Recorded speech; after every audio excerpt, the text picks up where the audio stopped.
What's going on, everyone? It's time for another film review. Today we're going to continue on with the Starship Troopers franchise. There's 3 more movies, so we're going to do Starship Troopers 3 Marauder today. It's a sci-fi creature feature action horror film released by Stage 6 Films, produced by David Lancaster, written and directed by Ed Neumeyer, who worked on like RoboCop 2 and RoboCop 3. He would also go on to do the 5th Starship Troopers film, Starship Troopers Traders of Mars. He also produced Starship Troopers Invasion. And then he also worked on Anaconda, Hunt for the Blood Orchid, and My Lucky Elephant. This had a budget of $20 million, and yeah, so Starship Troopers 3 takes place. Well, we're back with the Federation and the original guy from the first movie, who we're following with again, who runs into another old love fling on a mission to this like asteroid place where one of his old classmates is actually the leader now and is running this area. And yeah, but it comes overrun by bugs. So you get to see all the good bug action and stuff like that, and they call him in to help enforce and take back and make their place safe again.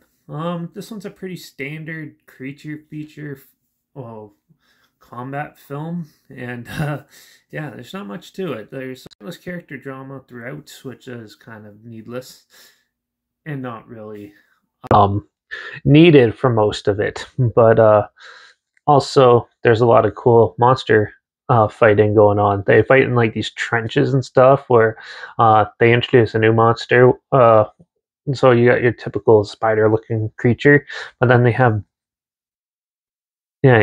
sorry for the noises and stuff. My roommate's dog's in here, but yeah, it has a newer monster, which is like a giant scorpion, and also they fling like little bugs that explode and stuff on it. So they really introduced some really cool new ones. Too bad that the new scorpion ones, you only get to see them 2 or 3 times up close. They do have some really cool practical effects though with it, and they try to balance it out good. The CG in this is obviously going to be a little bit not as good as obviously the original, but it's still a decent look and better looking film for the more low budget TV or straight to video or even TV movie type of films. So with that, it looks pretty good. The cinematography is pretty good as well. I think the big flaw with this movie is the writing and maybe some of the acting. Some of the acting seemed pretty wooden, I thought. It seemed pretty forced for most of them. And I think the characters just weren't written that well. It was just like pointless characters where you just don't really feel anything for them, and for a pointless mission that is very highly predictable. And yeah, it's amusing to see them fight the monsters and stuff, because that's what you're there to see. But as soon as you get into the character drama and stuff, you don't care for it anymore, and it just fizzles on, and it's just like, that's the problem with the second one too, but this one does it a little differently. This one's also a little more lighter. It's not darker in tone. It's a more lighter up, more lighthearted type of a film.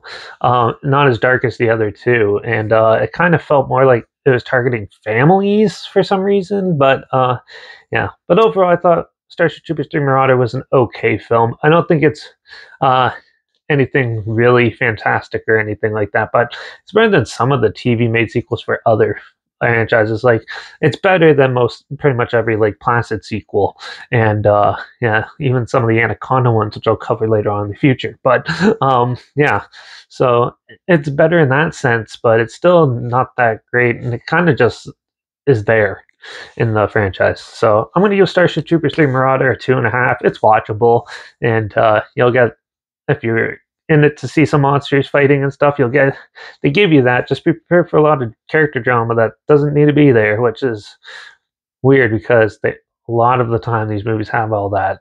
But whatever. But if it sounds like something you're interested in, you want to check it out, if you want to relive it, I'll link the trailer down below, so you at least check that out. And also link down below is my Instagram. That's where I always post clips of films I'm going to review in the future on my stories. Add the film title and hashtag, subject on film and hashtag so you're aware of it. Also, my Letterbox is down below at Derek P Reviews. That's where I post my first star rating after watching the films. And my Twitter's down below at reviews_Derek. So follow me on those platforms. Stay in loop with this channel. Like this video, share it so more people aware of it. Comment your opinions of the film down below if you have any. And if you have any films or film franchise in any genre, and on any streaming service that you want to hear my opinions on in the future, comment those down below. I'll try my best to get them as soon as I can, and if I can find them. Also, don't forget to comment your favorite Starship Troopers movie if you have one as well. And make sure you subscribe. Hopefully find something weird, obscure, and odd that you probably never thought of checking out together. And also so you hear my opinions on popular films that have come out, classic films, and reviews on other things as well. And don't forget to ring that bell because, well, we're going to take a break from the franchises for a little bit. We're going to talk about, I heard about this film and heard it was very disturbing, and I remember seeing it and falling asleep through it. So I'm going to rewatch it and tell you what I think of Case 39. Apparently it's pretty disturbing, so hopefully it is. So we'll tune in for that for the next one, and yeah, that's it for this one. Watch out for all those space age bugs attacking us on those asteroids that those stupid bitches make us fight for no reason because they can't drive a ship. And I guess I'll see you all in the next review. So until then, cheers!